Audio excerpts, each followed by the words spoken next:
Earth as a singular planet. In fact, it is anything but. For this is a story not of a universe, but a multiverse, where universes and planets, such as Earth, were replicated and mirrored across a vibrating, infinite plane. Some barely different from the next. Others drastically so.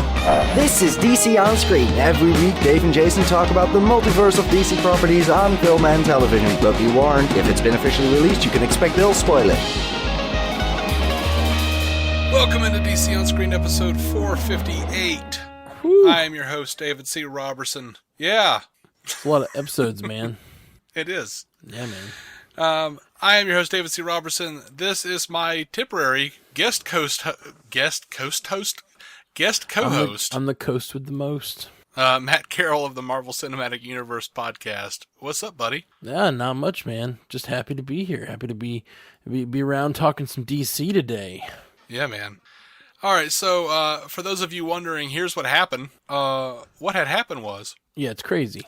Jason and I already recorded this episode, and as he was exporting his version of the audio, or his audio, his computer completely crashed, and it won't come back on, so the power supply is pretty much dead. And he doesn't know exactly what's happening with that, and or even if that audio saved. We suspect it might have, but we wanted to go ahead and get this out to you, so I asked Matt to, very short notice, to come over and do a quick episode. Luckily, and, luckily the nice script was that. saved, so I've got the entire. I'll just say all of Jason's parts. I'll just read. No script. Read the direct transcript of you guys' conversation. No script. I think any of our regular listeners... Don't tell them that, man. It's movie magic. No, man. I think any regular listener to this show knows that we don't have a script. All right. Well, just wild, meandering. I'll agree, but only because the script tells me to. Right. That's the spirit. But seriously, thank you for being on and Absolutely. Anytime to talk about DC hole. And to spread the word of the MCU cast. Go check out the MCU cast. MCUcast.com. Right. Sorry, continue. I'm just going to do that every 30 or 40 minutes. MCUcast.com. How long do you think this is going to be? I don't know. You'll get 3 or 4 times. Yeah, I'm hoping to get 2 or 3 of those. Yeah.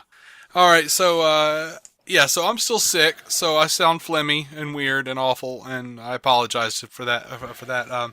And just a reminder, though, if you do enjoy our show and want it to continue, because that's how we're doing this now. We're threatening to quit the show, apparently. If you love the show and you want it to continue, absolutely, please go and throw us a positive review on iTunes. It is rumored that reviews help the rankings in iTunes. Yeah, so if you'd like to, rumored. Yeah, that is rumored. I can't find a confirmation of it. If you want to support the show, just go over to patreon.com/MCUcast. No. Leave a few dollars to support the DC On Screen podcasts. Yeah. We need to actually get a Patreon up and running. Yeah, you do, man. We keep thinking about it. We've had ours for a few months, and we're not making out like gangbusters or anything, but we at least have been able to buy a new mic stand so that we could stop. We were using a purse to counterweight the mic stand so that it would stay balanced. I know, I remember. So that was for years. Yeah. So the Patreon has been very helpful, and we don't really have a budget to make this show or make the show that we make over on MCU Cast. Right. So it's all about support of the fans. So it's awesome. Absolutely. Also helpful shares on Facebook, retweets on Twitter. Yeah. DC On Screen. Find us, The more you share, the more the algorithm likes it and puts us in front of people's faces. So, there's lots of ways you can support us. Yeah. Support the DC On Screen podcast, yo. Patreon.com/MCUcast. Yep.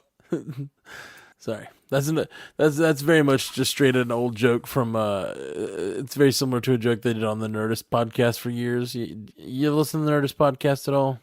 I'm aware of it, but I don't listen to it now. Yeah, it never was. It's funny because I never was a huge fan of the podcast, but they have a lot of people on there that I like, so I've listened to a lot of episodes over the years, and I've eventually kind of got to like the guys. Okay, but got to where they were kind of got to know them well enough that it was sort of fun to just listen to them. But one of the guys would always say he'd say whatever promo code, and then he would say just go to whatever /WTF. He was always promoting. He was always promoting Mark Maron's promo codes instead of their own. That's funny. And made me laugh a lot. And Chris Hardwick would just get fake annoyed, but you could kind of tell there was real annoyance there because like that's how they actually support their show is like promo codes go into the websites. And every time, I think it was like Matt Myra would be like, go to whatever. blueapron.com /WTF. Wow. It was good. Good times. Yeah, I think I started listening to one of their episodes because, and this has happened on numerous podcasts, where I will get really excited and start to listen to an episode because the guest is Scott Adams, the creator of Dilbert, and a really brilliant writer in his own right, aside from comic strips. And really pretty insightful guy, interesting guy to listen to. And then it turns out to be Adam Scott from like Parks and Rec or whatever. Yeah. And I love that. I just angrily stopped listening to whatever it is. It's funny. It's it's not him. It probably sours you on Adam Scott, and I think Adam Scott's great. Yeah, he's great, but it's just not what I was looking for. Yeah, I hear you. Anyway. Let's dig into some DC, man. Tell me what's up. I'm here to. I'm at the feet of the teacher to learn all of the DC things. Okay. Thanks for making it weird, man. Feet of the teacher. All right. So first and foremost, Warner Brothers tapped Walter Hamada to oversee their superhero films division. This is from an article in Variety. Hamada previously served for like a decade as production executive at New Line, and he has, as the article says, shepherded such horror hits as It, The Gallows, The Conjuring to cinemas, and he does have a pretty close relationship with director James Wan, who is doing Aquaman right now, and like just some of the stuff that he's brought in, and this is very good news as far as I'm concerned. Like, this is one of those things where like I feel like Warner Brothers really needs to sharpen themselves. Like The Gallows was a budget of $100,000. The box office $43 million. The Conjuring $20 million budget, $319.5 million on the box office. Annabelle Creation. The budget was $15 million. The box office was $306.5 million. It, the budget was $35 million. The box office was $698.8 million. Those are all Blumhouse films, correct? I think those were what? Blumhouse, Blum. I don't know. Do you know about Blumhouse Productions? Not off the top of my head, no. I don't follow like horror films. Yeah, they're very much into horror, very much in the horror genre. They've recently done some other genres, but their whole model is based around the idea, and I think it's genius. So as of the last like 10 years, Hollywood kind of stopped making low budget films. They just kind of, if it doesn't cost more than like $80 million, they just don't make it, which is just insane. They're like, you can't make money on a low budget. Like, what are you talking about? Of course you can. So anyway, Blumhouse came in. I forget the guy's name, something Blum, and he came up with the one that they're in the woods. What's the one where they're in the woods and they think it's real? Blair Witch. Oh, yeah. I believe he did that, and he also did the Paranormal Activity movies. Like, basically, he came in and started giving these, like, micro budgets, like $15,000, $20,000, $40,000, which is in Hollywood a micro budget, to Right. to filmmakers who had a good idea. Basically, and what he did is Blumhouse would just make like a ton of bad movies and have one hit like every 100. And so they started doing that, and then they also just don't pay their actors or directors very much. Instead of paying them a lot of money on the front end, they give them residuals. So basically, everyone is motivated to make the movie good because everyone's getting paid based on how it does.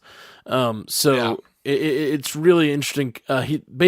He's made a lot of the cheapest movies in decades, and he's also had some of the biggest hits in decades as well, with a lot of mostly horror. But he started to get into documentaries and stuff too.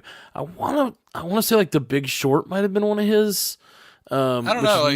I looked up Blumhouse here, and it looks like Split was one of those. Yes, Get yes, Out, it was. Paranormal Activity, Sinister, Insidious, The Visit, Happy Death Day. The Gallows was one of those, but I'm not seeing The Conjuring. I'm not seeing Annabelle or It. Oh, okay. Definitely not. I thought These were like I new specifically line, thought The Conjuring was, so that may just be straight up wrong. But yeah. But yeah, that what I was gonna say is that whole making low budget horror movies that make a lot of money is like a Blumhouse thing, and that's so you were saying that, and I just still think it's very interesting. I've listened and read a lot about Blumhouse, and it's a very interesting production company. Yeah, but I feel like it's good. It's a good thing because that's what they under his tutelage, under his reign over at New Line, that's what they were focusing on, is like small budget that winds up hitting on all cylinders. And Toby Emmerich, we'll get into what he is actually in a second, but as of this news, the president and chief content officer at Warner Brothers said Walter Hamada is creative, resourceful, and committed to excellence, and will bring those qualities to his oversight of our superhero films. I'm confident Walter and Jeff, that's Jeff Johns, so we have some now working knowledge of what will happen with Jeff Johns. Working with our filmmaker partners, we'll deliver films that will resonate with both broad global audiences as well as DC fanboys and fangirls. And of course, everybody who follows us and all these other shows, like Squadcast and Holy Batcast and people who follow this stuff in general know that Justice League is probably not going to break 700 mil worldwide. It's not quite a flop, but it's not good either. Yeah. Especially with a bloated budget of $300 million. Sure. I mean, and just the pedigree of those characters to not do better. Well, it's also a really weird time of year, and we've talked about that as well on the show. And like to be stuck between Ragnarok and Star Wars: The Last Jedi, and then also have like other big films that like were not like necessarily, like we knew Coco was going to be a big film, but freaking Wonder, we didn't know that was going to be as big as it was. Yeah. So it was a weird time of year anyway, and they didn't want to push it back. Sujihara and Emmerich didn't want to push it back in case the AT&T merger wound up getting them shuffled off into the darkness, and they didn't get their bonuses in case Justice League was a hit. There's a lot of stuff with that going on, but it looks like John Berg is left. Jeff Johns is still around. He's not like, it doesn't look like he's in the executive producer role that he once was, but he's still like head of creative. So that's fine. He's still going to be around. And but news broke today though that Toby Emmerich has now been promoted to the chairman of the studio. Like, he's going to be running Warner Brothers Studio now. Wow. And now the good part of this is that means Kevin Sujihara, chairman and CEO of Warner Brothers, is going to be pulling back. Like, he's not going to have day-to-day oversight anymore. Emmerich is coming in, and this was reported by Sharon Waxman and Matt Donnelly over on The Wrap. But yeah, like, Emmerich will have like green light authority, and that's confirmed.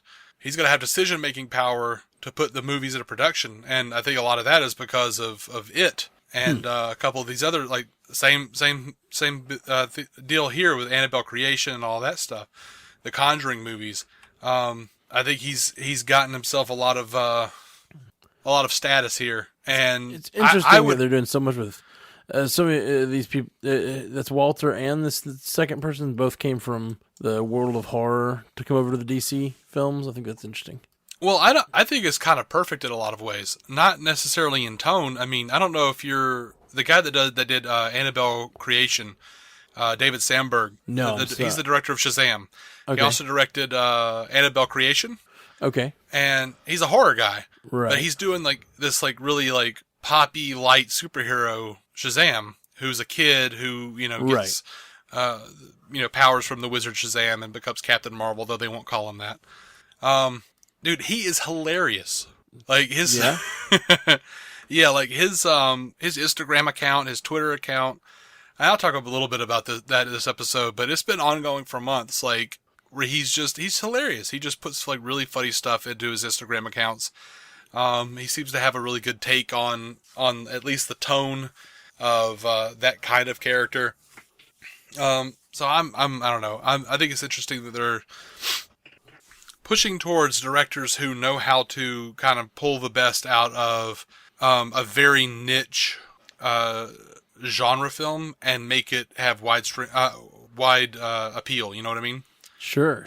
Which is what he's done with horror movies. Like I haven't seen horror movies do that kind of box office in a while.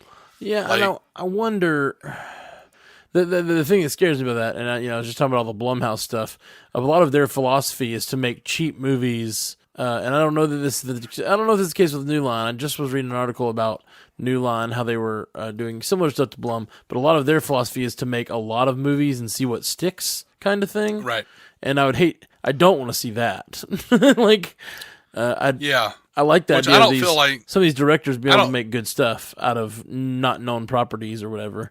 I don't feel like that's what they've done with New Line. Right. I feel like they've kind of looked at the ones that worked and went, let's see let's like build on this. But it might fall apart. Who knows? Now, Susan Kroll, though, she's stepping down, and she's been with the company for 20 years.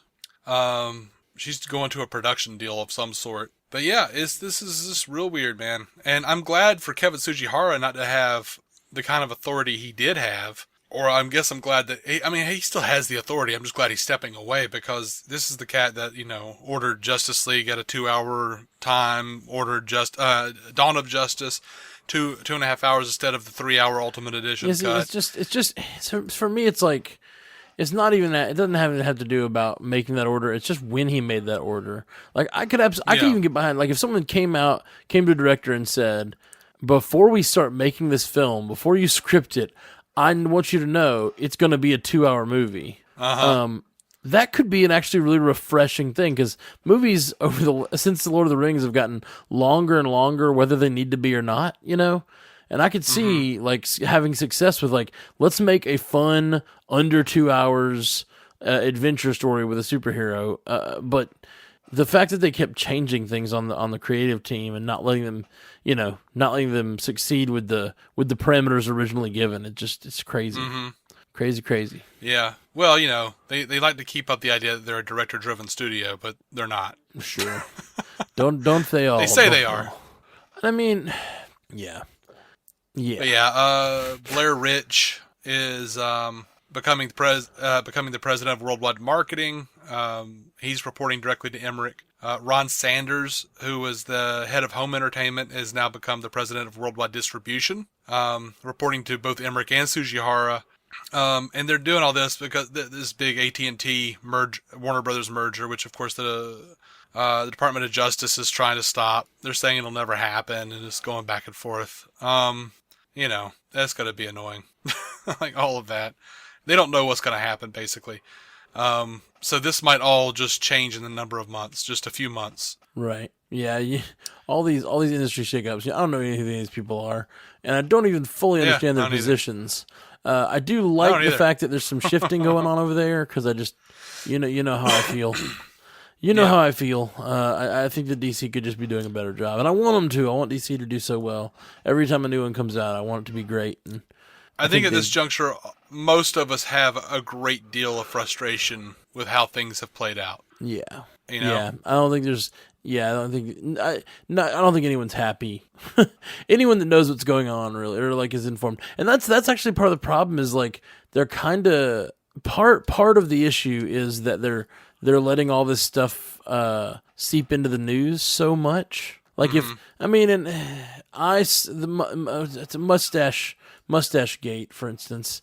Yeah. Like I would have been bothered by it regardless, you know. Yeah. But there are people out there who would not have been bothered by the mustache if they didn't know it. I knew people who didn't notice it. Exactly. Like people that didn't know it might not have noticed. And the fact that so many of us knew going in that we're to look for this mustache thing. See, I don't follow the DC news nearly as closely, and I had forgotten about the mustache, and I just saw that first scene and I was like, what is going on with his mouth? Why does he look like a cartoon character when it's I know that's an actor. It's like, why did they draw him? Or like, yeah. And then I remembered. I was like, oh yeah, the mustache. So it's definitely noticeable, even if you weren't looking for it. If you got any kind of eye for that kind of stuff. And I'm not saying I even have the greatest eye, but you know, it just sucks that so many people that may have been able to experience it without noticing it, because they have that, they're wearing all that on their on the news feed that we all know about everything. Mm-hmm. Yeah, it's a bummer. But Tsuchihara says in the statement, we need to constantly adapt our operations to stay ahead of the changes while preserving our creative excellence. Bringing together film and home entertainment, marketing, and distribution will allow us to strategically manage film titles through their entire life cycle. I like that idea. That's interesting. We'll be able to respond to consumer demand while still creating unique theatrical and home entertainment experiences and provide increased benefits to our filmmaking, exhibition, and retail partners. Wow, that was boring.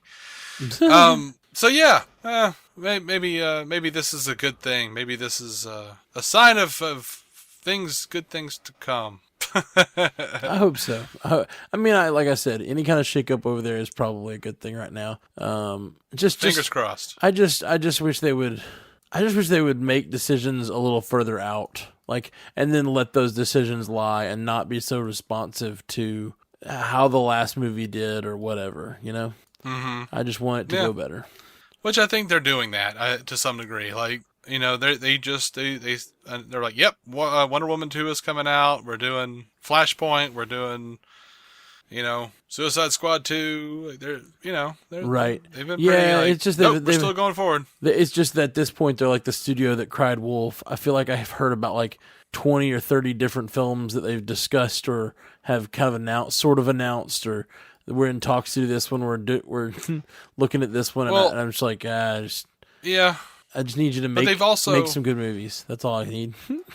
Yeah. I mean, you know, so we're all hoping for, man. Yeah.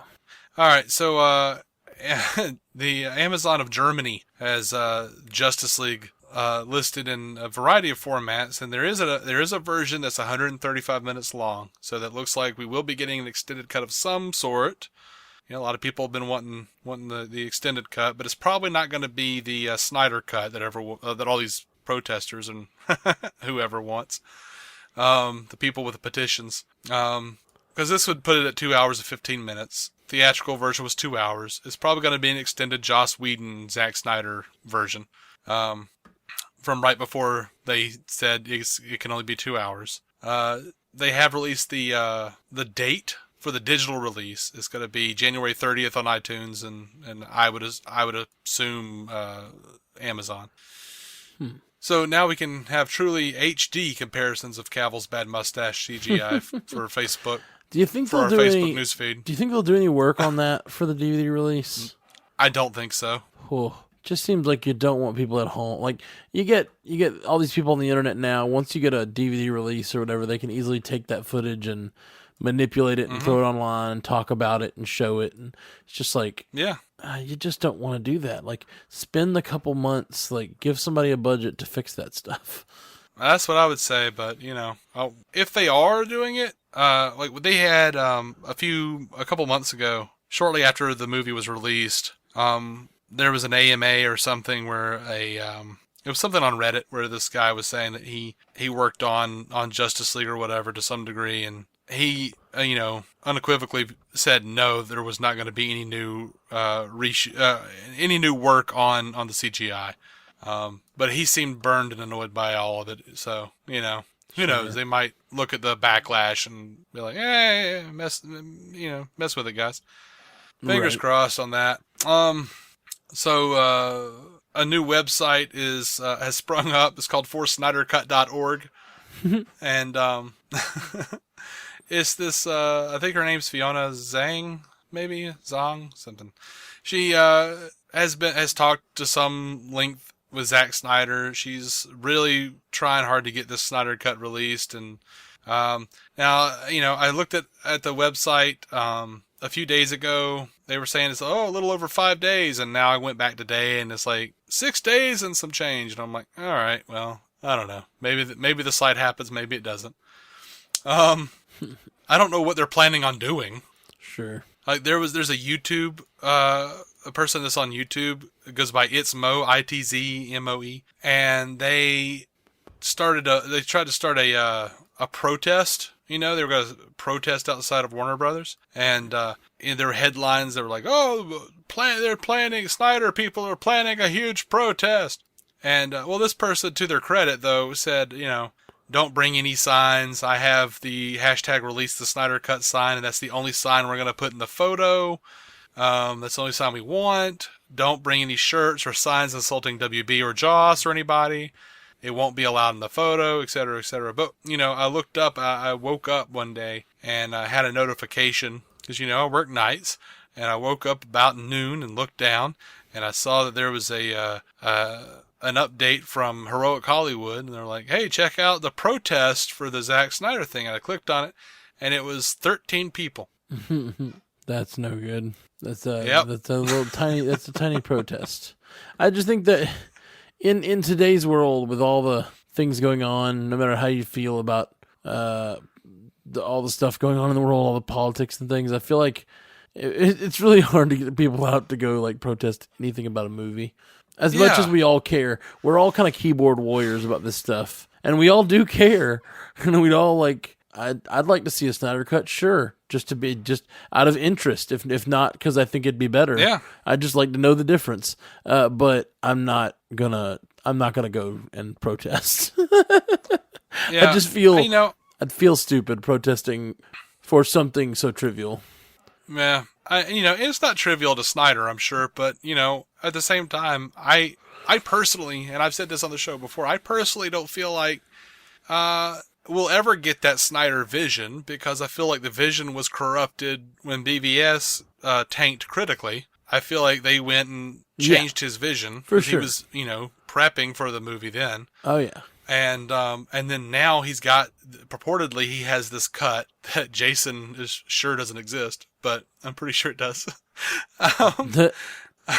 They showed something to people. There's some sort of cut that they showed, and they were like, "Ooh, we need to fix this." We don't know what point, how far along they were in it. Well, we know that Richard, I think his name is Richard Citrone, the stunt guy for Batman. He says there's a cut, and this got like mostly done VFX and mostly done music by Junkie XL. But the important thing to remember, though, is that it was a first draft. It was a cut that he showed to the executives before reshoots. He was about to go do reshoots himself when it still wasn't his all the final stuff went vision. down with his daughter. Yeah, so it's never going to be his final vision. That's the way I feel about it. And if Zach wants to put it out, I support it, and I will watch it. And knowing me, I'll probably enjoy it.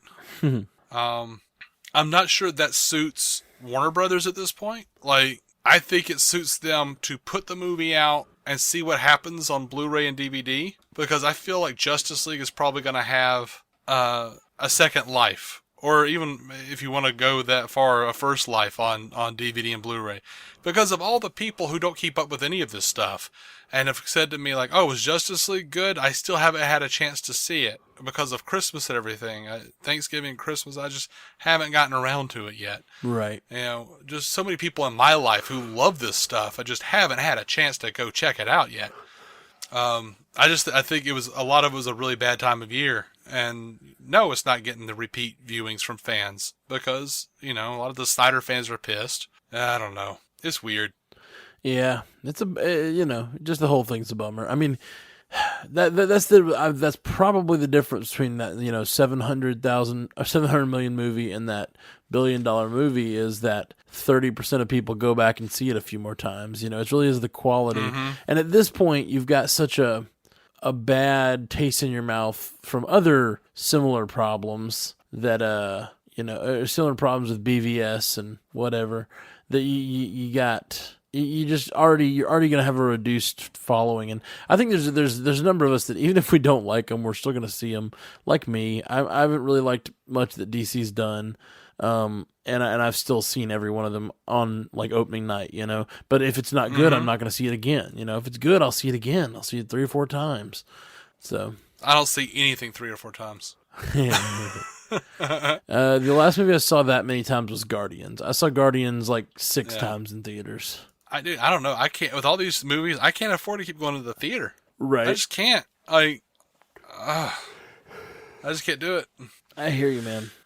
Anyway, I'll watch it probably once, maybe twice at the theater, maybe at this point, and then like it's home video for me after that. Yeah. Patty Jenkins was talking about Wonder Woman 2 to Entertainment Tonight at the Palm Springs Film Festival. She said that Wonder Woman 2 is going to be vastly different. She says, we're actually making a totally different film with a lot of the same similar things that we love, but it's its own movie completely. It's not 2 to us. It's an entirely new adventure together that we couldn't be luckier to do. And that's cool. I hope that she doesn't rest on her laurels. You know what I mean? Yeah, for sure. And over to Aquaman, director James Wan posted a picture. He says Happy New Year from the deep. Here's to a great 2018. And the picture is like a close up of some Atlantean armor, and there's like a squid on it. And there's also like beside it, there's like a hook. And someone was like, "Oh, does this mean Aquaman gets his hook hand?" And he goes, "No." He just stomped that shit right in the dirt. Like, nope, nope. We're not doing the Peter David Aquaman hook hand. No. That's funny.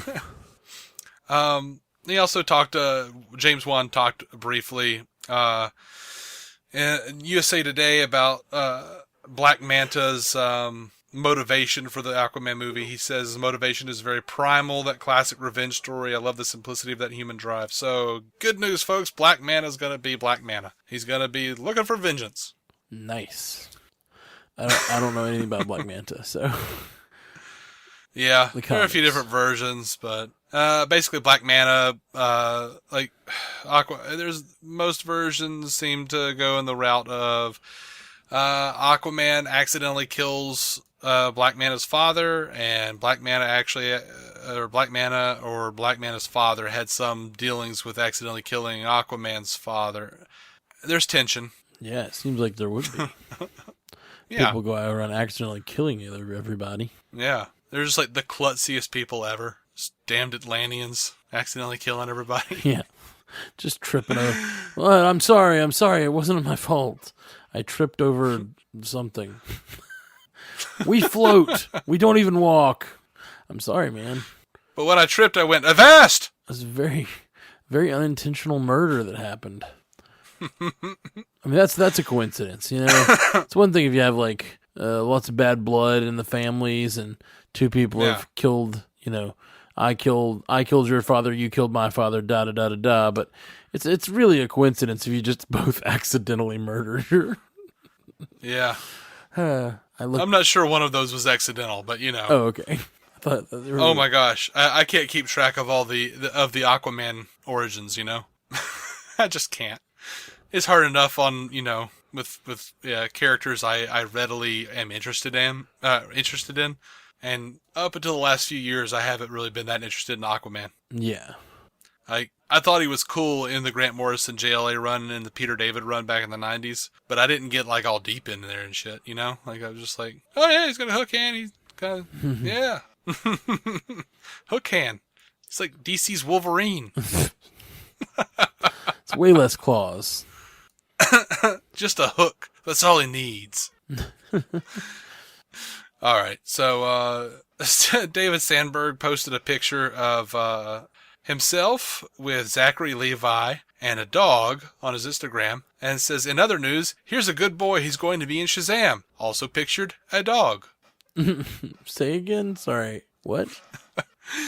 He says, he posted a picture of himself. I get it. Yeah.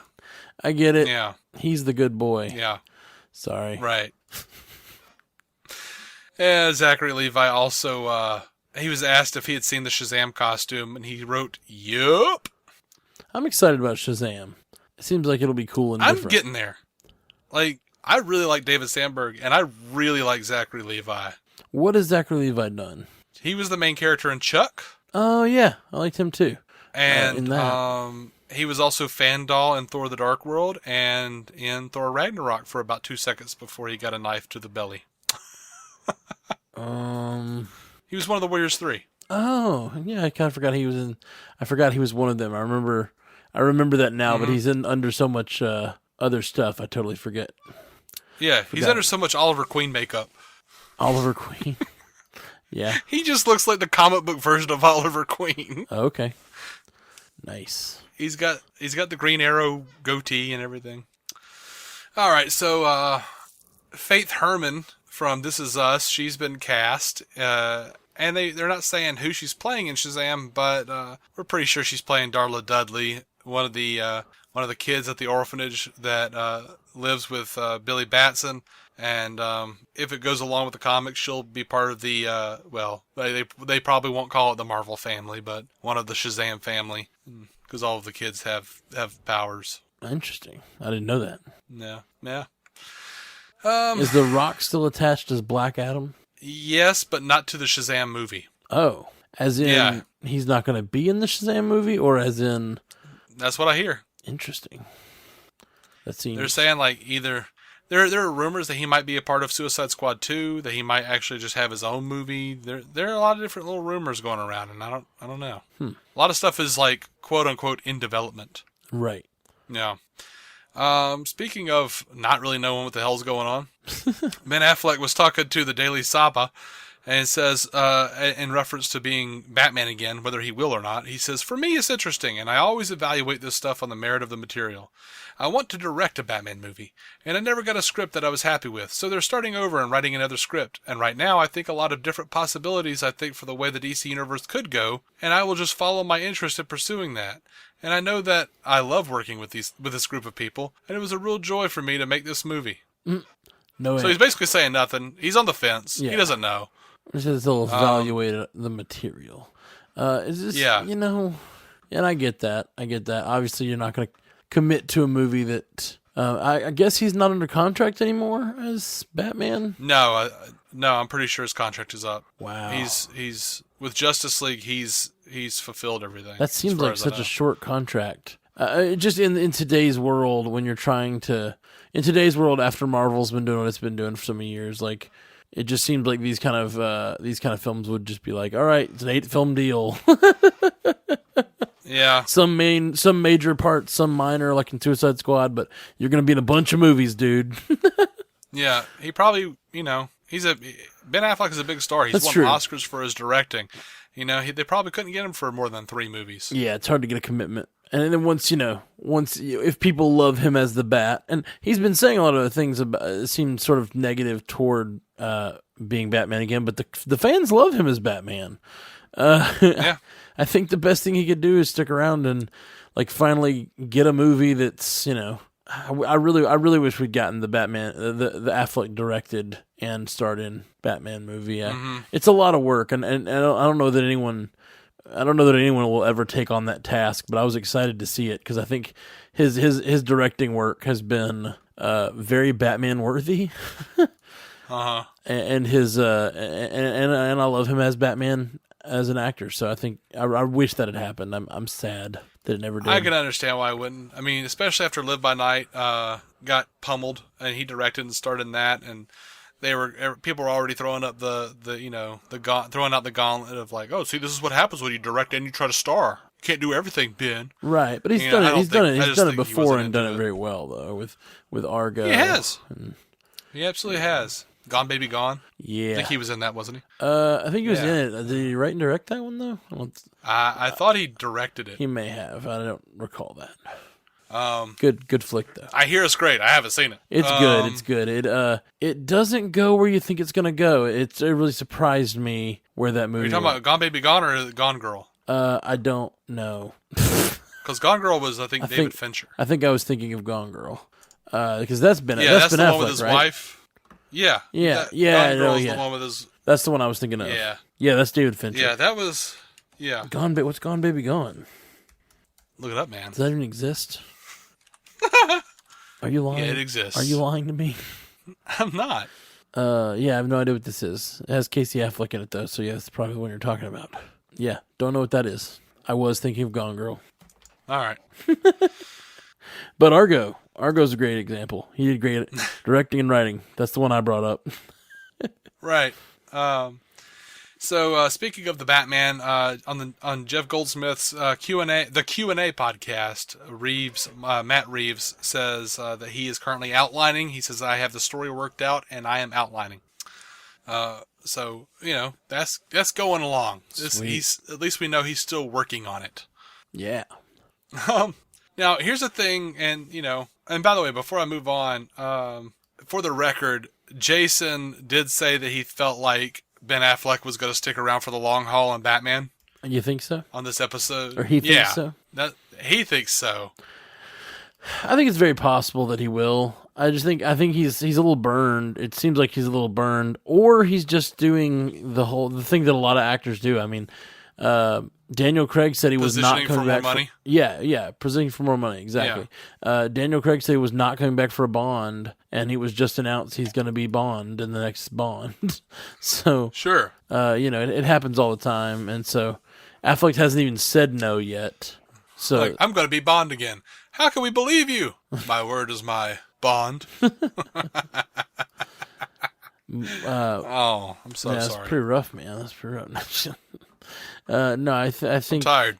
I think it's very possible he could just stick around, especially if they give him some smaller roles where he's still making good money and can play like this Matt Reeves one's interesting because it sounds like this is. I'm not sure how many facts we have on this one. Do we have many facts on this Matt Reeves movie? Only that he's working on it. I'd heard, and this may all be a rumor. I have no idea, but I heard that was he's supposed to be writing about a younger Batman. That's a rumor. We don't know. That's a rumor. Okay. Yeah. So I'm interested to see if they do something different with the Matt Reeves Batman movie. If Affleck, it would be interesting if I could absolutely see them doing. One thing about this universe of DC that I don't like is that we didn't get a younger Batman. I don't have any investment in this Batman because he's not a Batman that I know. I'm invested in him as much as I am any Batman, which is some. But I don't know what this Batman was like. We came into him at a weird place where he was already branding people and stuff. It'd be nice to see where he started. I'd like a Batman year one, and that would be interesting. It'd be interesting to me to have a younger guy play Batman and still have the older in current timeline Batman be Ben Affleck and be looking back at those times or something. I think that could be neat. Yeah, I don't know. I would not mind seeing. You know what? I'm gonna take that back before I even say it. I think I've said that before on the show, but I don't even think I believe it anymore. I'm okay with having an old Batman. I'm okay with just seeing who this Batman is, by virtue of seeing who he has become. I don't care about who he was. Maybe do some flashbacks, de-age him a little bit in a couple of flashbacks or something. Sure. But it's sort of like in Batman the Animated Series, who started out with, Robinson College. Bruce is, a little bit older. And we flash back from time to time. I don't need to see young Batman. I've seen enough young Batman. That's what, we got in Batman Begins and Dark Knight. Of course, he just stopped being Batman. He never became old Batman, really. Yeah. But, I'm invested, by virtue of him being Batman, period. I think I'm good. I felt like they gave us enough reasoning for me to, figure out who he was, Sure. And we all know Batman. It's the same way they didn't have to retell us. You're going a little crazy. Sorry. I'm sorry. We probably want to edit I was just saying, talk over each other. Yeah, I was just saying, BBS, you had Alfred just be like, oh, are we doing this shit now with the branding and the killing? Right.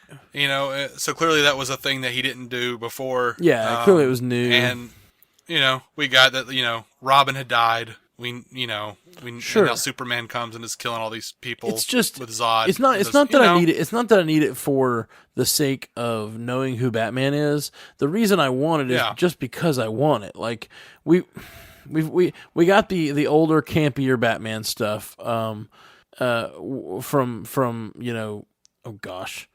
Tim Burton through Schumacher, which obviously there's a big spectrum there.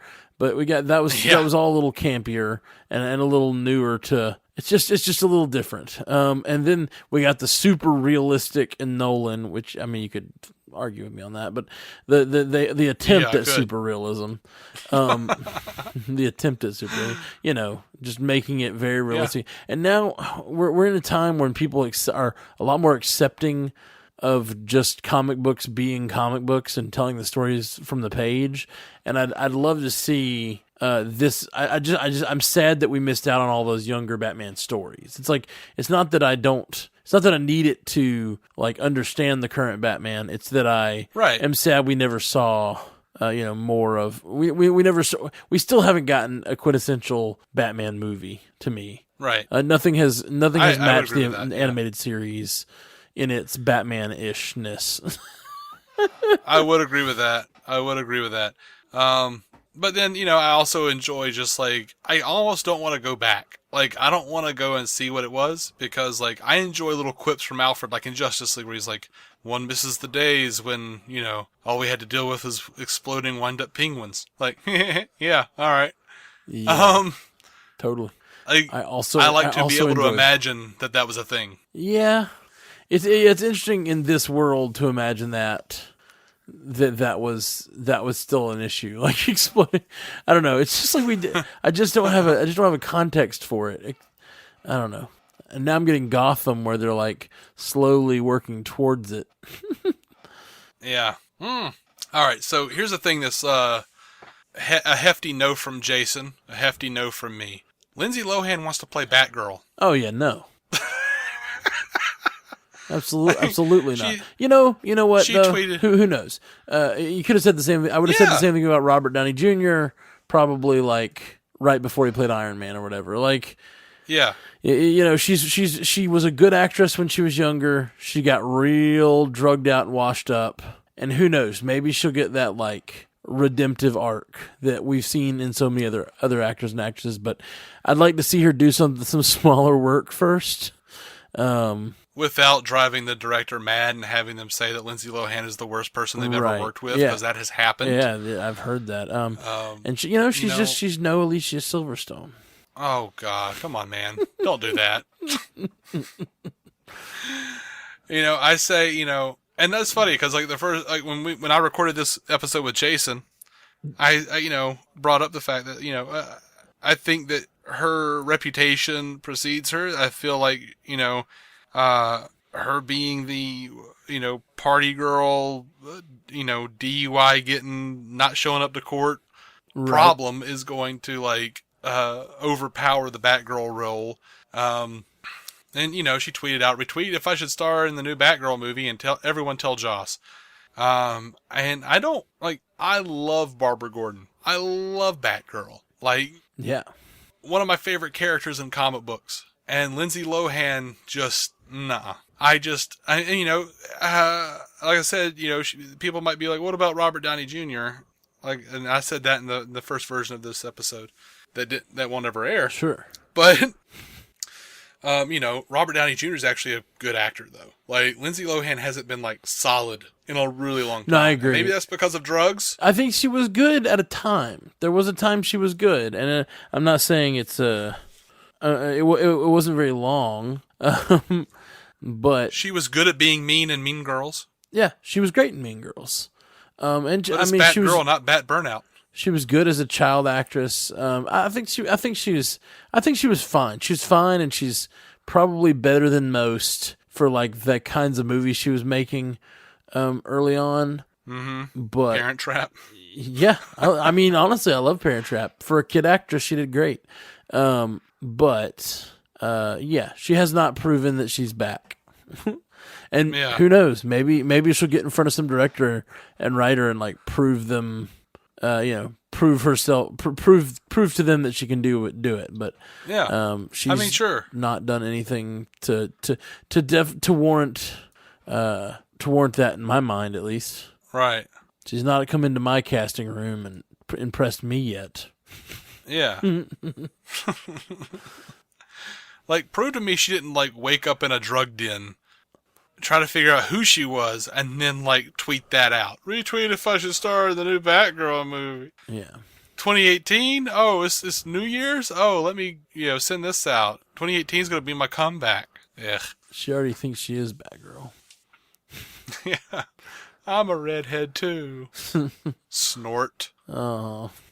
But she's the little girl from Parent Trap. It just makes me sad. I saw some article that was like trying to make, it may have been The Onion, I don't even know. It was something where they were trying to claim that, like, it was obviously a joke, but they were trying to, like, make the case that Lindsay Lohan did have a twin and she somehow killed her or something.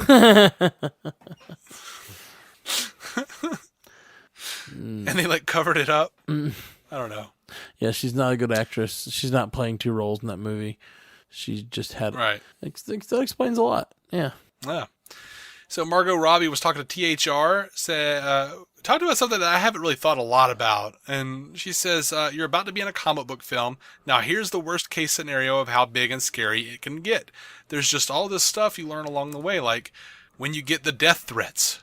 It's smart to have a security team do a background check on whoever sent them to see if there's any past history of violence, because you'll need to know whether you need to buy security to go to certain events. And every time you do a background check, it's going to cost $2,000. So take that into consideration when you're getting yourself into this. Oh, gosh. Yeah. It costs $2,000 to get a background check? Well, she's buying she's buying very expensive background checks, because my girlfriend's a landlord and has to get background checks regularly for her tenants, and I think they're like $30 or something. So she's getting like really intensive background checks, maybe, but you can at least find out if someone's been like convicted of a crime or whatever. I don't think a background check costs $2,000 normally.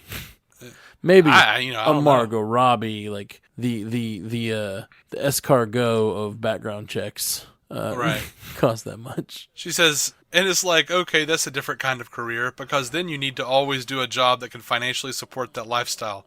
You can't just do indie films for the rest of your life, for the rest of your life, because that film back there changed everything, and now you have to be able to afford security. I just wish someone had explained a lot of those things to me early on. I wouldn't have resented the position I found myself in, because I would have known what I was getting myself into. She did say that she wouldn't have changed her mind on taking the role, but it would have better prepared her for what was to come. Yeah. Totally understandable. Yeah. All right, so that's it for the movie news. I'm going to jump into some listener feedback from Christian Fuentes, one of our earliest listeners over on Facebook. What's up? He says, watching Justice League is not as horrible as some people say, but I don't think it's all that great either. WB really needs to think long and hard about where they want to go from here. I will say, that was Superman. Big Blue Boy Scout. It was. His mouth was a little weird, but that was Superman. Yeah. It was Superman, and even the moments when he's evil for a minute there, it still felt like Superman somehow. More so than any other incarnation we've seen yet, or any version, any movies thus far. I've seen a lot of versions, but I mean, in this universe. Sorry, it's more so than Man of Steel, more so than BVS. Eli Hernandez over on Twitter says, "Do you think they'll announce a director this year for the Flashpoint movie, or is DC Films not in a hurry to find one? Plus, who do you want to see as a villain for Wonder Woman in her next movie besides Cheetah? I want to see Circe." Jason said Circe. I said Circe on that one, and Circe Jason from Game of Thrones? No, Circe from Wonder Woman. Sorry, I know. That'd just be a weird crossover. I mean, they're both, the Amazons kind of live in like sort of that like olden times Greek village, so I guess they could cross over into Westeros. No. All right. I think we'll at least get 1 or 2 directors announced for Flashpoint before the year's up. I mean, we've had so many directors announced up till now. What's stopping this year from having more? Yeah. That's absolutely true. Yeah, I think they're in a hurry. I do. I actually do. Do you? And I do. I think they are in a hurry. Of course, there was some talk before Justice League came out, like, oh, whether we do Flashpoint is dependent on how well Justice League does. But they said that they're still doing Flashpoint. Some people have posited that it won't, we won't have Aquaman and Wonder Woman and Superman and Thomas Wayne Batman in the Flashpoint movie. I like Wonder Woman's a breakout hit. Aquaman was like one of the biggest positives out of Justice League, and every time freaking dude Negan, whatever his name, Jeffrey Dean Morgan, is on late night television and mentions Batman, everybody like shits themselves and cheers. Yeah, that would be amazing as him as Thomas Wayne Batman. That would be. Yeah, I want to see the whole thing. I want to see the Amazons versus the Atlanteans. I want to see Jeffrey Dean Morgan Batman. I want to see like emaciated Henry Cavill in a government installation. I want Flashpoint, even if it's just even if they have to like recast Ben Affleck and that's how they do it, where like Barry goes back to the present and he hands that letter from Thomas to Batman and it's not Ben Affleck. I want it. I don't care. Let's do it. Somehow his traveling through time has changed which sperm, found which egg. Yeah. Yeah. It could happen. Hey, if it could turn your dad into Batman and your mom into the Joker, sure. Yeah, that's really good. I would love for that to happen. Absolutely. Oh, and Maggie is see, I hadn't thought of this, and it's by virtue of me not following the DC news nearly as closely as I do the Marvel. But yeah, man, those two. I think Maggie could be a great Joker. And I don't know her real name. What's her real name? I don't remember it. Oh, gosh. I do, but I can't think of it right now. I will. Yeah. We're going to move on and let you figure that out if you want to. I will. I'll find her name. But they're it's both on the tip of my brain. What, The Walking Dead? Is that right? They're both on The Walking Dead? Yeah. Oh, yeah. They're both on The Walking Dead. Yeah. They're Lauren Cohen. That's it. Yeah, Lauren Cohen plays Maggie on The Walking Dead, and he plays Negan. And yeah. And they played the parents, and I think she could be a really interesting Joker. Okay. I don't know. Yeah, I would love to see it. I'd love to see her try it. I plead with them. If we're gonna let's do Flashpoint. Let's retcon that awful Juggalo Joker. Let's do it. Let's do it right. I mean, he's not awful. He's not. He wasn't. It was an interesting take, but I don't want to keep saying it. I don't think. I'm kind of on it. I was fine with that Joker. It didn't. He was way like I could not look at him without seeing Jim Carrey. Yeah. Like the whole time. I mean, all his choices, everything's like coming up to somebody, like, and like I know he's kind of going. It actually made me think of Heath Ledger's performance a little differently. When he's coming up to people like, "Hey, I'm here to," like all that stuff. It's kind of got a Jim Carrey vibe to it. That I never noticed before, and then once I saw Leto do it, it was just like, oh yeah, that's. He was sort of drawing from that Ledger performance, but the way it was interpreted through his thinner face and like I don't know, just like his body type and everything just came off really Jim Carrey like. Yeah, it did in a lot of ways. I'd be okay with a Jim Carrey Joker. I'm not mad at that. Yeah, I don't know. I don't want to see Jim Carrey do the Joker. Yeah, I guess he's already done the Riddler, but as the Riddler, he more played the Joker though. Like he was, I don't feel that way. I always think of the Riddler in other versions, except for that version, as not nearly the flamboyant,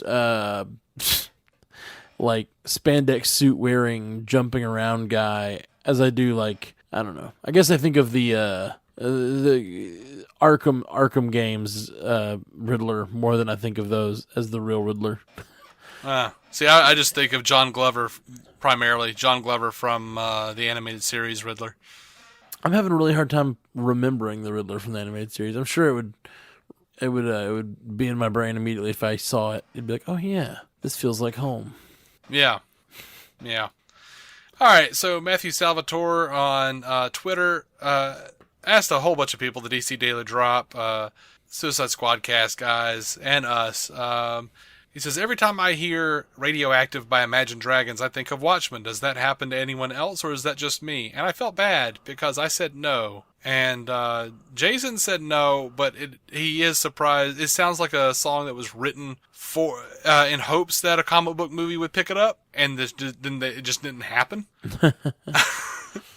But he could totally imagine it being in a comic book movie. What do you think? I don't know the lyrics to that well enough.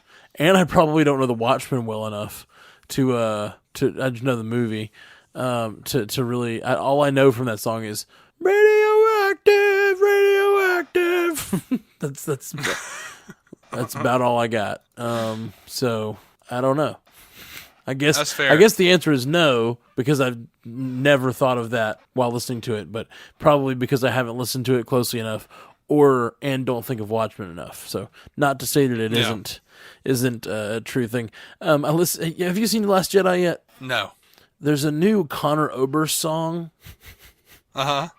Called, it may not even be that new, but it's a Conor Oberst song that popped up on my Spotify, and it's called Anything Anything New or something like that. I'm spacing, but the whole song he's talking, it's like an older guy talking to a younger girl, and he's singing all about how he's in the song. There's lines that are so fitting of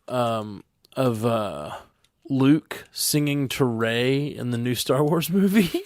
Okay. And it just made me laugh a lot because he even says, for those of you who've seen the movie, he even says, I'm something like about being out fishing, and he says something about getting drunk, and he says I won't be your father figure. It's just this really, like, I was just listening to it today. I was like, this sounds like it was. I really want to get on my video editing tools and like edit those scenes together. This Conor Oberst song with The Last Jedi. It's called Anytime Soon. If anybody wants to listen to it that likes The Last Jedi, it's good stuff. Okay. Yeah. I got spoiled, like massively spoiled on Last Jedi, and lost all bit of interest in seeing it. Oh yeah, I think it's worth seeing. It's worth seeing. There's good stuff in there. There's good stuff in them hills. Yeah. Regardless. Okay. Maybe we should have an after the credits where you talk about what you were spoiled in, and you can. I can tell you if it ruins it for you. Oh. Maybe. Let's see. Brooklyn Batman Anthony over on Twitter said, quick shout out to all the podcasts who have made my commute much more bearable this year. At Suicide Squad Cast, Holy Batcast, DC On Screen, Nation of Nerds, DC Movies, SK, and Borderless Fans. And Jason and I feel the same way. It very much makes it worth it when you guys let us know that we're making your commute to work, your adventure through work, your commute home from work, or anything else enjoyable. Like, I don't know, life is short, and the end comes quickly. Yeah, man, it's really powerful and meaningful to have people that people want to listen to this stuff at all. In a lot of ways, it's funny because me and you, it's funny to be on a cast with you because a lot of what I missed. Me and you over the years, we've gone through times of where we talk a ton and times where we talk less. And me and you've always been my friend. I talk to you more about this kind of stuff than anyone else. We'll get on the phone and talk about Star Trek for 3 hours or whatever. Or just like, or movies that don't even have new content. We'll talk about like whatever our theories about Back to the Future for 3 or 4 hours. And it's just like, there's not anything new coming. It's just like just chatting about it. And when I started me and you started spending less time together, and I had a lot more time to myself in the car. I started listening to podcasts, and that really like filled that gap for me. So like a lot of these people that say that kind of stuff, like I get it. Like it's not just a to me anyway. When I listen to these casts that I listened to for years and years, it wasn't just that it provided me like entertainment. It was like feeling that community of someone to talk to, someone who's sharing ideas about these things that we love. You know. Makes you feel like you've got someone who's going through some of the same things, and then then of course that led to me wanting to start podcasting, which was basically me listening to those people and finally being like, I'm tired of saying stuff to them in the car and no one hears me, because most of the time I was just talking back to no one. A lot of it for me was like, I'm tired of no one else having my point of view. Yeah, no, that's totally it. Like, there's people that I really loved their thoughts, but I totally disagree with them. You know, like I listen to them, like, oh man, I really enjoy hearing you talk about this stuff, but you are so wrong about so many things, and I don't know if anyone will enjoy listening to me, but I would like to put my 2 cents into the world too, and so that's like. Right. When I started this, and it's just cool to be. It's interesting that it's come full circle now. The reason I started listening to casts, which was not talking to you enough, this is some of the most talking we do is when we get the cast together. Yeah, it's funny.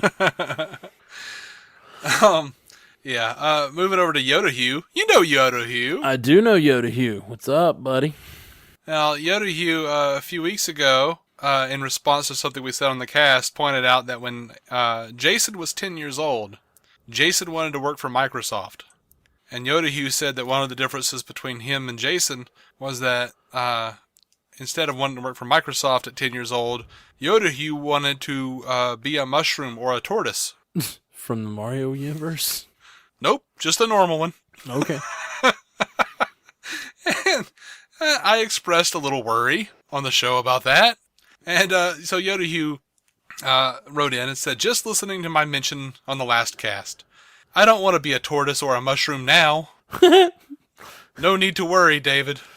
Also, Jason read way too much into any meaning of that. I just like tortoises and mushrooms. And Jason actually went on to Twitter. He's been doing more lately. I'm proud of him. Yay, get that branching out. You get that social media game. It's tight. Yeah. Tighten ups. Don't do that. And Jason responded, as long as you're okay with your current human form, we're happy for you. and Yoda Hugh says, meh, it's all right.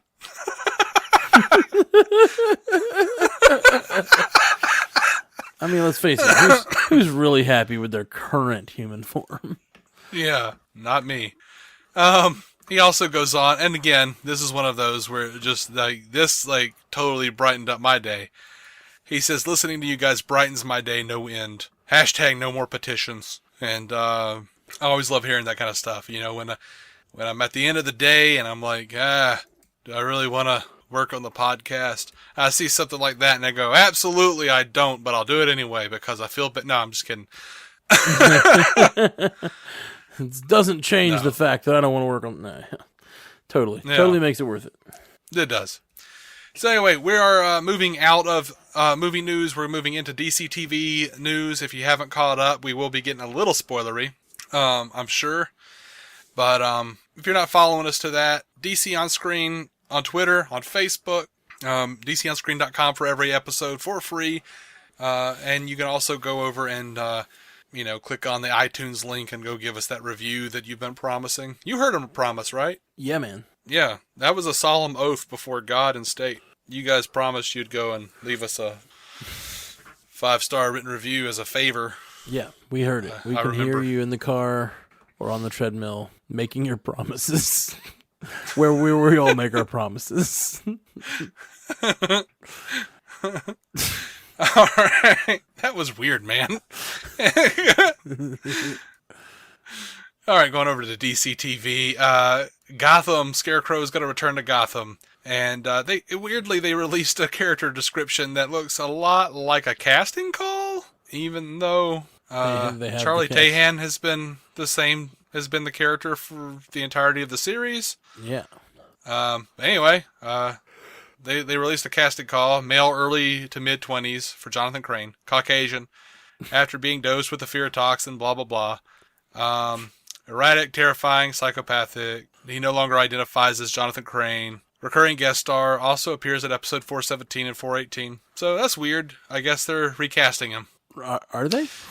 I guess so. They released a character description for him that looks like a casting call.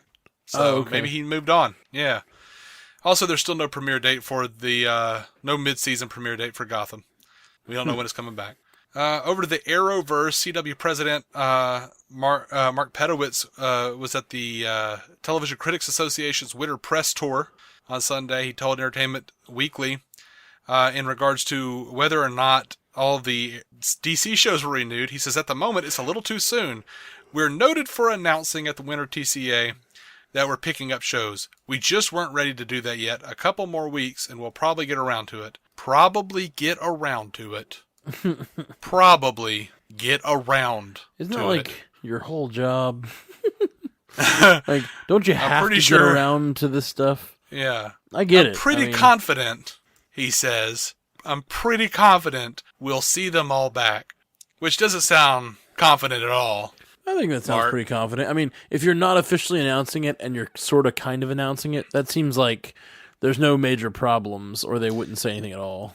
But there are problems. Because when he spoke to TV Line at the same Television Critics Association press tour, he was asked about why Supergirl is being benched for 9 weeks, in place of Legends of Tomorrow. And he says that fans shouldn't take it as a sign of anything. He says the fans of Supergirl should not be worried in any way, shape, or form. We are big believers in the show and big believers in Melissa and the direction of the show.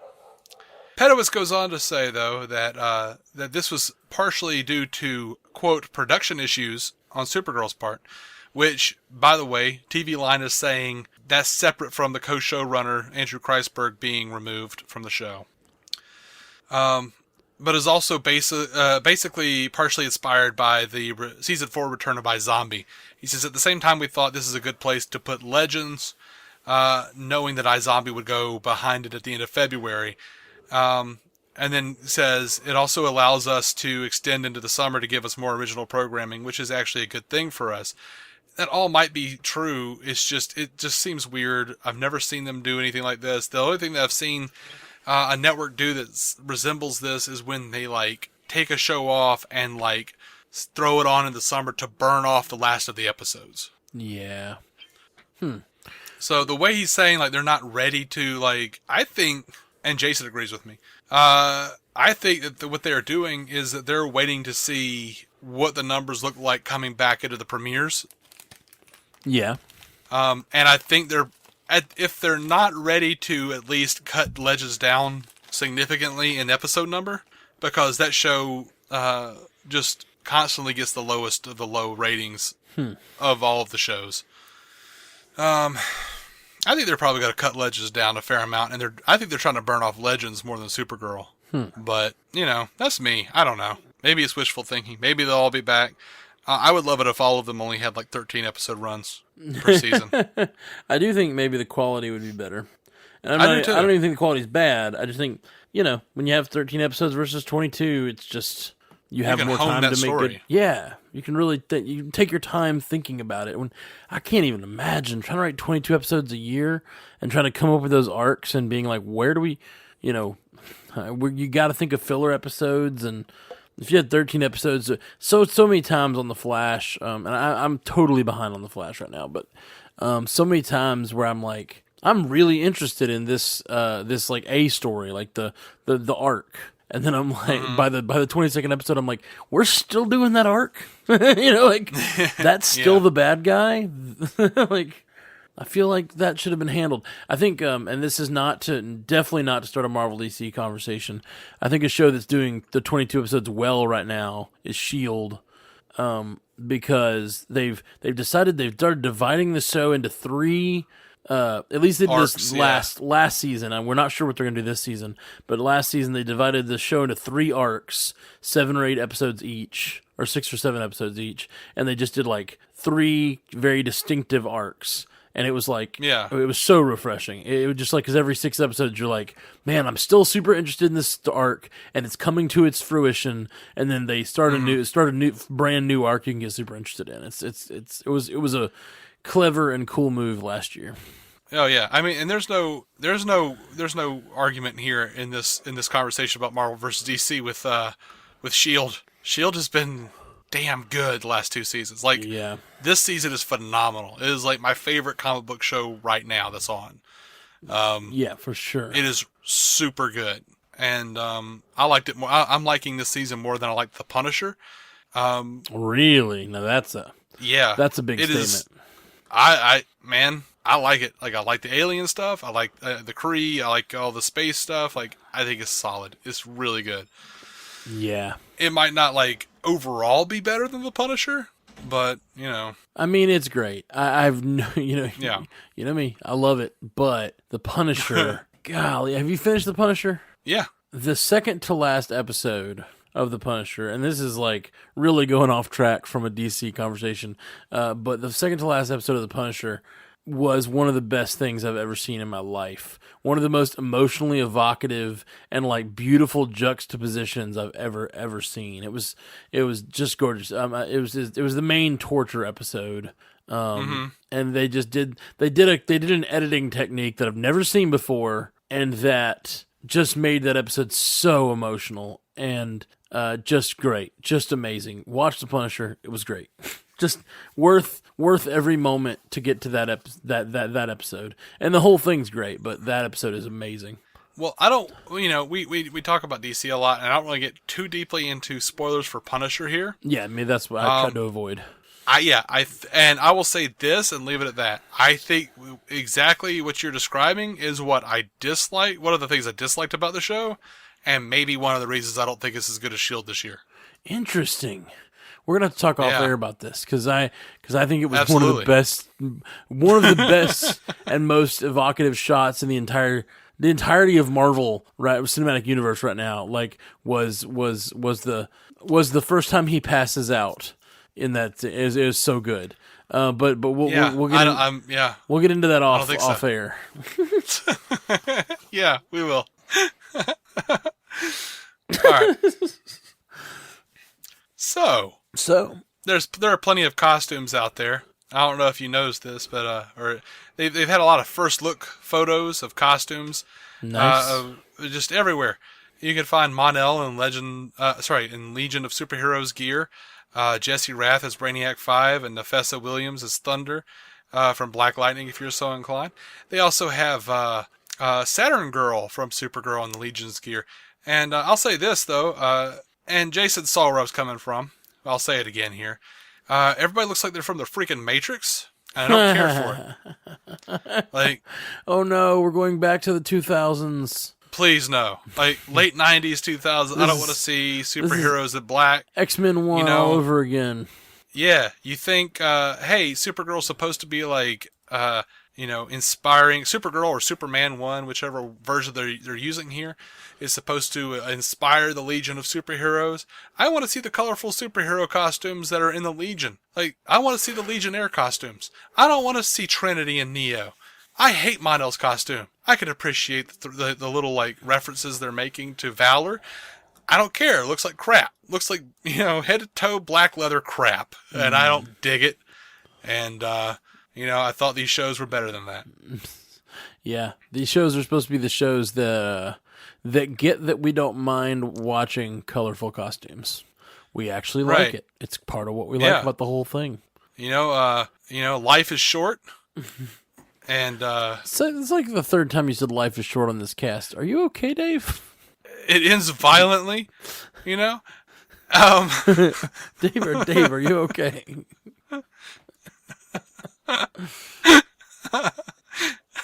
I just want to see the panel on the screen is what I'm saying. Before it's too late. It's 2017. Wait, Dave, are you okay? It's 2018. It's not 2017 anymore. It's 2018. That's true.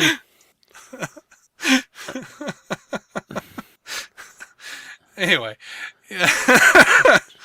Yeah, so most of the CW shows have a promo out there, by the way, as well, for the return of their shows, which those shows start up in a little less than a week at this point, unless, it's Legends of Tomorrow. Also, you can find a synopsis for all the return episodes if you'd like to get all hyped up, but I'm not going into all that stuff, A lot of the trailers, the Black Lightning trailer looked really good, I thought. That's the one I liked. I liked it. Looks like they're trying to go a little more Netflix. I don't know if I got that from it, but it looked fine. It looked good. Over the... Huh? You mentioned, we were talking, I think before we were casting, I asked if it was in the same universe, and they're saying, no, it's not in the same universe? Yeah, that's what they're saying, but... It's very strange. The showrunner's like... But I do have... The showrunner said he has in mind... He's put a lot of thought as to which Earth this is. So, I'm pretty sure they'll bring it in. Right, yeah. They want that crossover money, man. Give me that crossover money. Yeah, totally. All right, so Mystery Girl Jessica Parker Kennedy, a.k.a. Mystery Girl from the Barry Iris wedding fiasco, recently told Bustle, "You'll see me at least one more time. I can tell you that. You'll see me again on the show and things will make more sense." She also described her presence on the set. She says, "They have me listed as Mystery Girl, and I just hang out as Mystery Girl on set. Even the costume department are like, 'Who are you?' And I'm like, 'I'm Mystery Girl.' It's been a very secretive mission, and it's been fun to be a part of." I love that she calls the gig a mission. I have my theory as to who she is. Oh, really? I do. Okay. I have no idea if I'm right, but I only saw the moments. I haven't even seen the rest of the season. I only saw those episodes. Uh-huh. I think she's their daughter. It could be either or. It could be their daughter. A lot of people think it's either her daughter or their granddaughter. Ah, that makes sense. See, I don't know anything about them from comics or whatever. I just, based on the little interaction she had with Barry, I was like, oh, that's their daughter probably. Yeah, like both their daughter and their granddaughter has superhero stuff going on. So yeah, gotcha. Possibility on both. That's my complete in the dark guess, just on the way they phrase that scene, the emotion she expressed when she was like, "It's so good to be here." Yeah, so glad to be a part of today. Yeah, based on how like awe-inspiring or whatever, and how like, oh man, this is crazy, she seemed to be kind of acting. I think it's their granddaughter. That's my personal thought, but it might not be any of these people. All right, so over to Arrow. Deathstroke is out again. DC has declared that Deathstroke is off limits for the small screen once again. Wow. Mark Guggenheim says, "For a time, DC was saying, you can't use Deathstroke, and then that changed, and we were able to have Slade Wilson back on the show. Now we're back to, you can't use him. They're working on the feature film version." He added, "These are DC's characters. We're just renting them. We use the characters that they tell us we can use when we can use them." And apparently that also goes for the Question. I don't know what they're doing in the movies with the Question, but apparently that's also true of the Question. Interesting. Well, that's an interesting backdoor reason to think they might be making a Question movie. I don't think they'd be making a movie of the Question necessarily. They might just have him in a movie. Mm-hmm. You know what I mean? Like, yeah. I don't think it's going to be like the Question. All right. So over to Titans. It sounds like Trigon is in the works to cause the Teen Titans some trouble in their first season. Here's the casting call from Atlanta. Evan Logue, male, late 30s to 40s, Caucasian, charismatic, a cult leader attempting to reunite his family. Central role for series finale. Recurring guest star. Casting early for wardrobe, but the role works. Episodes 111 and 112. Sounds like Trigon, father of, what's her face now? I can't think of her name. Oh, man. Raven. Brain just went away. Now, speaking of the new streaming service that Titans has got a premiere on, Greg Weisman was asked about when Young Justice would be coming about, the third season of Young Justice Outsiders. And he's putting the ballpark on fourth quarter of 2018. That's all he knows for sure, which may coincide with when they put out when they start up the DC Entertainment streaming service. Now, this is exciting news to me. I haven't seen an official announcement aside from just knowing this guy. Joseph McCabe, we actually had him on the show a few months ago, the author of 100 Things Batman Fans Should Know and Do Before They Die, and the Superman book of the same ilk. Yeah. He was reporter for Digital Spy, Total Film, West Coast editor for SFX magazine. He has a new job. He is now the content editor for DC's streaming service. Huh. Which is super weird, because now I could say I had the opportunity to not only interview this guy, I had the opportunity to Photoshop a shirtless Robert Mueller on a Pegasus for the content editor of DC's streaming service. That's awesome, man. I don't know why he needed it. He just asked for it on Twitter. And I did it. That's great. That's probably what got him the job. Yeah. Somebody was like, "You want to be a content editor? Here's what we need. Edit that content. Get it to us immediately." Yeah. Anyway, Joseph is totally a nice guy, super, super nice guy, and knows like every freaking thing about Batman and Superman, except for the few things that Mark Waid knows more than him. So yeah, those are really good books. He was a great interview guest. Hopefully we'll be able to get him back on the show now that he's like, big time. Yeah, that's cool. Yeah. All right. So, Krypton has a premiere date, March 21st, 2018. It's on a Wednesday. That's weird. But, that's what Sci-Fi's going to air it. I watched this trailer they put out for it though. Like, what did you think of this? I like it. It is clearly, Superman meets Terminator. Right? Yeah. It's the exact plot of Terminator. So Superman is going to do Superman's going to do something great in the future. So they sent someone back to kill his ancestor. Yeah.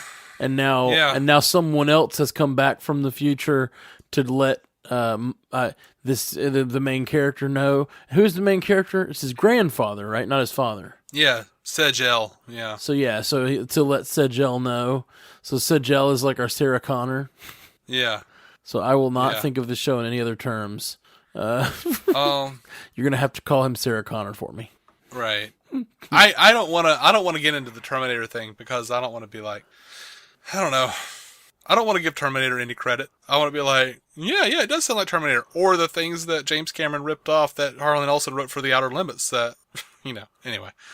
Sure. I'm sure there's been precursors to the Terminator story, but and maybe just direct ripoffs. But Terminator's a great movie. It's a great, very original vision of that whole deal. And I don't know, maybe it was directly ripped off. I don't know the Harlan Ellison story, but the version I know is Terminator. It was ripped off from two different segments of The Outer Limits that Harlan Ellison wrote, and James Cameron actually admitted it on tape. Yeah. For a Starlog magazine interview from back in the day. And he didn't realize the guy that was like interviewing him was friends with Harlan Ellison, and right. thing wound up going to court. So when you watch Terminator and you see the end credits, they actually have an acknowledgement of the works of Harlan Ellison, and Harlan got a shit ton of money, undisclosed settlement amount. Well, that's awesome. Yep. So that still doesn't make, to me, Terminator any less valid. It might even just make it more so. I was just going to say it just means that Harlan Ellison should get some credit, and it sounds like he has now. But it doesn't make it any less true that movie's awesome, and the story is very groundbreaking. I like T2 a lot more, See, I always felt that way, and then I went back and watched them, and I was like, this first one, the first one introduces way more ideas than I realized about the story, and the second one is really just very much just a continuation of the first one. The second one has ton more spectacle, and it's probably more fun than the first. But that first one, for what it is, and being such a sort of a low budget, almost horror movie, it develops so many cool ideas about about the timeline and the future, and I love the development of the Sarah Connor character. It's just all really good stuff. Well, can we at least agree that Salvation was garbage? That's the one with Christian Bale. Christian Bale, yes.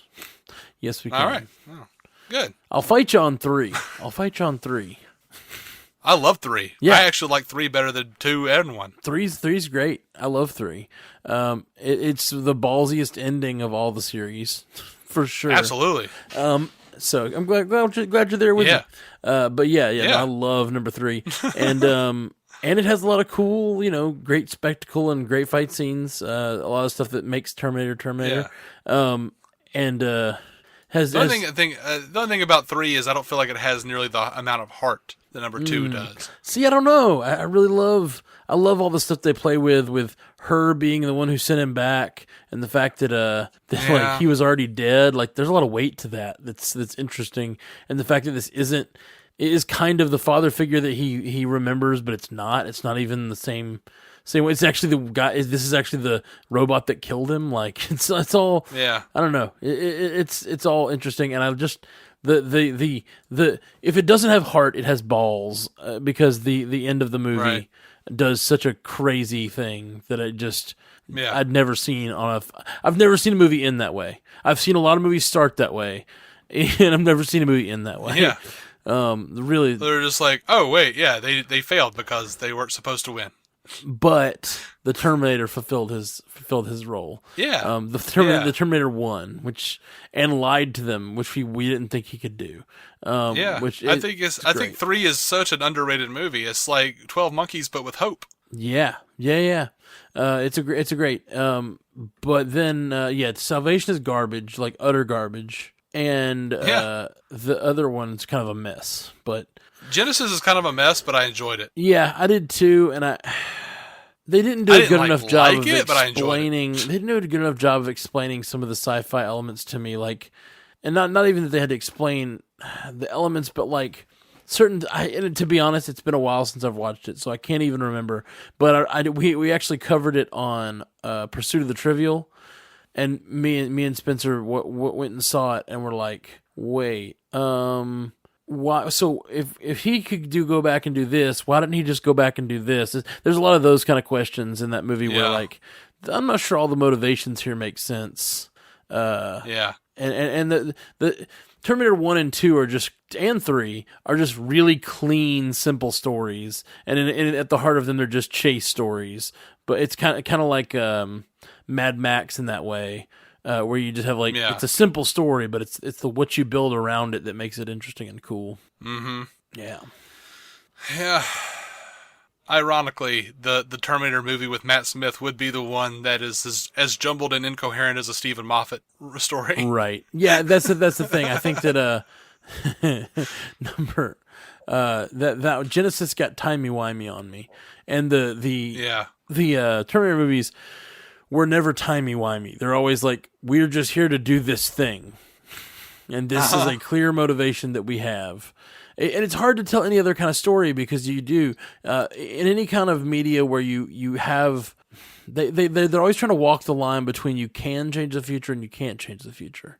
And like you just mentioned, 12 Monkeys is a beautiful story, but you can only really tell it once. Like, that's why there's not a 12 Monkeys 2 or a 13 Monkeys. Well, there's a TV series. There is a TV series, and I don't know. I haven't seen it yet, but I bet they changed the rules of time travel, if I had to guess. Yeah. Because I don't know. I haven't seen it. But it's one of those stories you can tell it once. I mean, like, once that ending happens, and you're like, oh, everything is everything. It's just not going to change. Then what motivation does any future story have? You know? Mm-hmm. Except for it's all going to end that same way, which is a beautiful and very like Zen thought. And then you're like, and how can I make a sequel? Oh wait, you can't. Yeah. All right. So over to Watchmen. According to that hashtag show, Watchmen is going to begin production in March over on HBO. It looks like the whole thing is just quietly rolling forward. I look forward to seeing what Damon Lindelof does with that property. I still need to go back and watch The Leftovers. I have seen it. It's great. So you say. I'll have to check it out. Like, I wasn't gonna, but then you said they did explain the Rapture thing, right? They do they? Is that what you're asking? Do they? Yeah. Well, spoiler alert for everyone listening. But yeah, they do. Okay. Because I stopped watching because Damon Lindelof explicitly stated that he was not going to. Well, by explain... Because the book didn't, and also the smoke monster. By explain, what do you mean? That's the... Oh, God. Like, they explain kind of what causes it. They don't give like a... There's never like a person who says, I flipped the switch and made it happen, but... there's definitely they definitely explain what happened, like that it happened, what caused it, and then they explain where the people went. Okay, that's all I need. And I think that was super interesting. Super, and it's literally only in like one scene, but it's pretty great. Okay, man, some of the acting on that show is just killer. Yeah, I didn't want a lost situation again. No, when they stick the landing Lindelof said of Leftovers. He wasn't gonna because he came out and he was like, "Oh yeah, I'm not gonna get into that." I'm like, "Nah, I'm not watching this. I'm not doing Smoke Monster again. I'm not doing the Cork. I'm not doing. I'm out." It definitely has the same like basic message that it's not about the mystery. It's about the characters. Okay, but they do a better job of explaining everything than Lost did. Okay. All right, and not that we cover this necessarily, but it is at least tangentially DC. So if you care, as Jason does, iZombie is coming back Monday, February 26th. Nice. Now, they did release a clip for the upcoming animated... Actually, it's not even upcoming. It is officially out. You could go and download this right now. The Scooby-Doo Batman the Brave and the Bold movie. They put out a clip. I loved it. Like, Shaggy and Scooby are running away from this, like, marionette-based ghost character. And, they're trying to lead it into a trap that Fred constructed. And, but they show up too early. And, Batman saves them. And, they're all like, "Jinkies, it's Batman!" "What are you doing here?" And he, like, turns to them, he says, with that great Diedrich Bader voice, "I go wherever puppet-related crime rears its ugly head."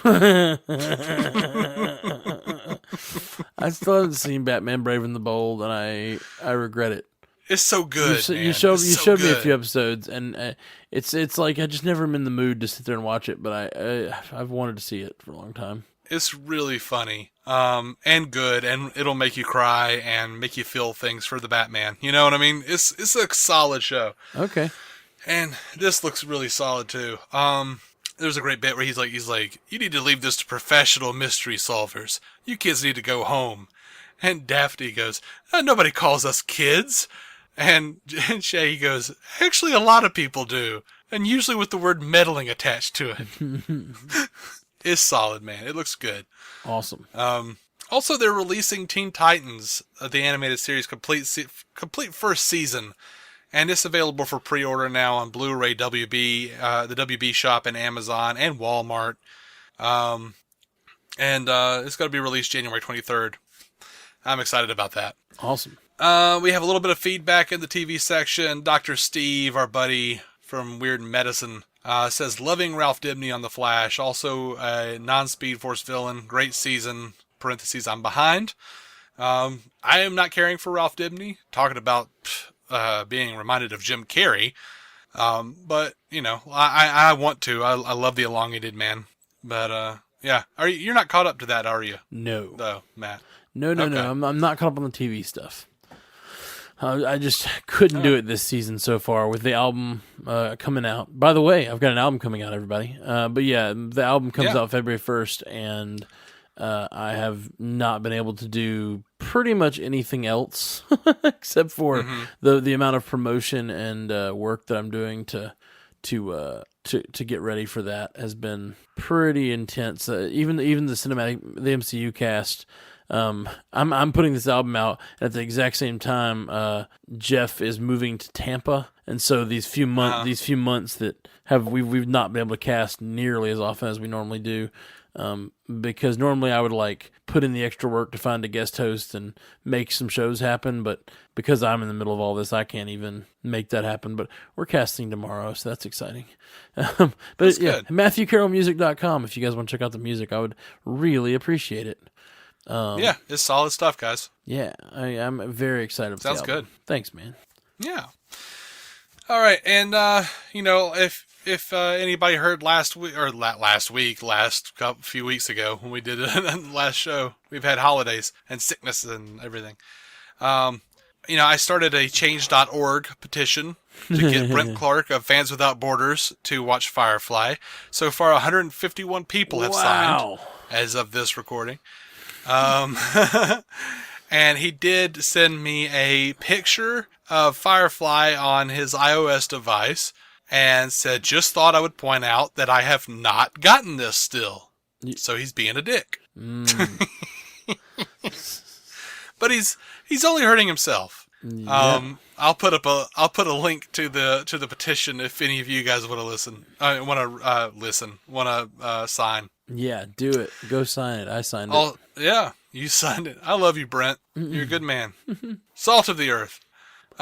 Matthew Salvatore over on Twitter brings up a strange bit where Jason said that he wanted to. He was trying to get in a scene of the Titans show that's coming out where he's just handing someone toast. And Matthew Salvatore wrote, if Jason's toast scene is cut from Titans, I will start a petition to release the Jason cut. Hashtag release the Jason cut. That's all I've got. There were other people who commented, and then, news became not relevant, so I didn't want to make you guys look stupid or anything. That's smart. We always read them anyway, and we're like, hey, man, you look stupid now. We should probably shouldn't do that. Not do that. Yeah.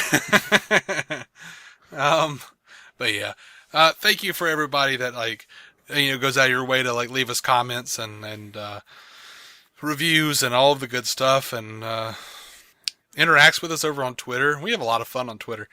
So DCOnscreen.com. You can find us on Twitter. You can find us on Facebook. I think I'm done.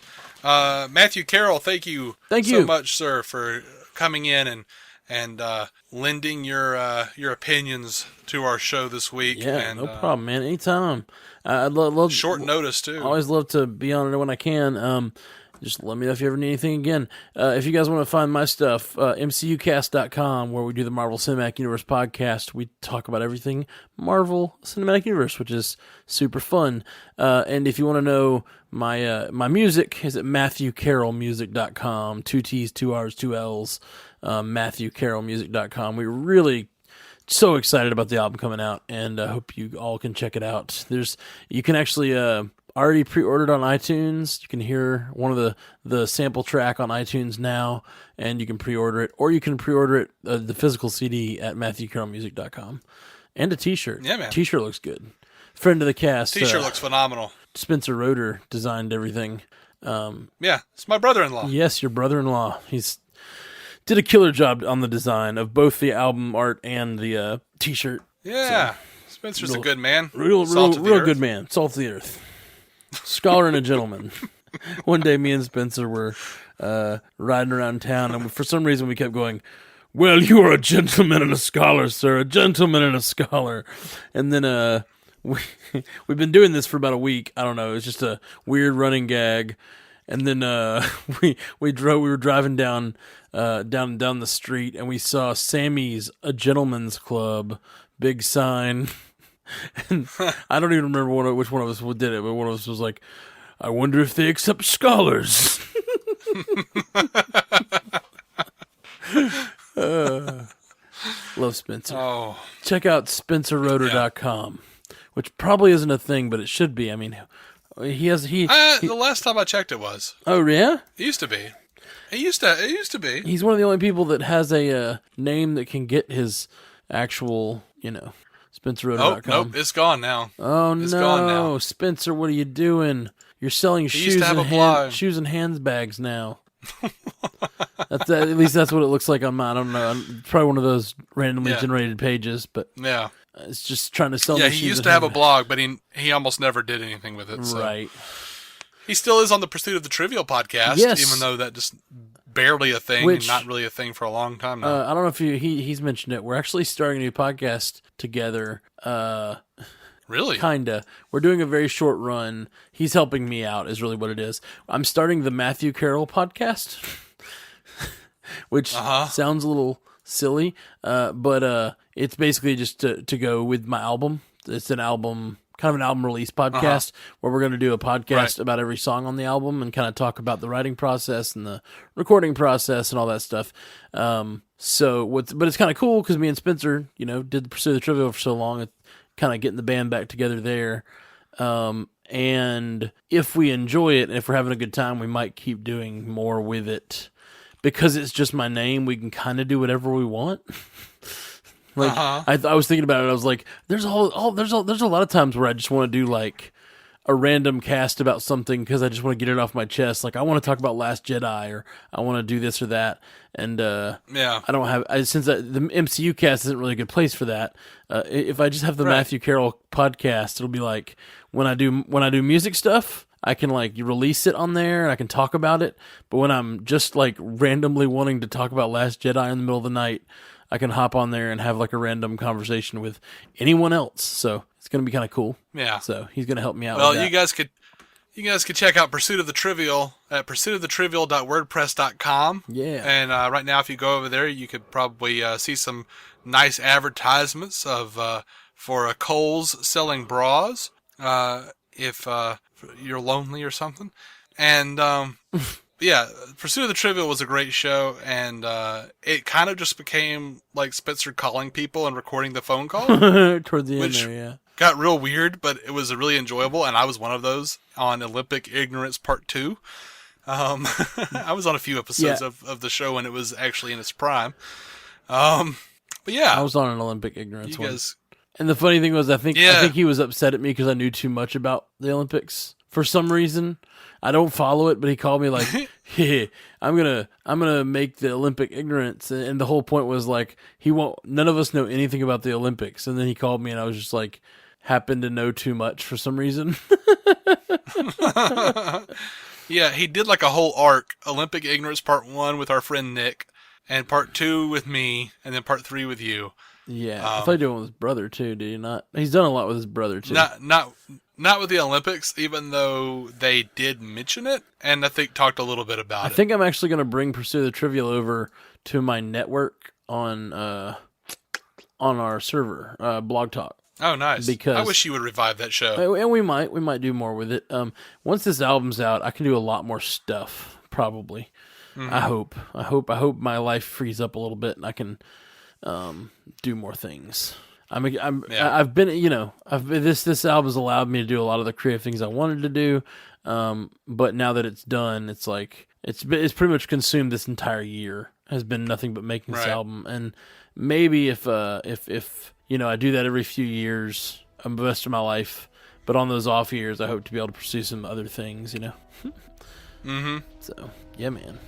Good times. Perhaps something trivial? Maybe I will. All right, guys. Thank you for listening. DCOnScreen.com. Hit that subscribe button. Do all the things. Bye.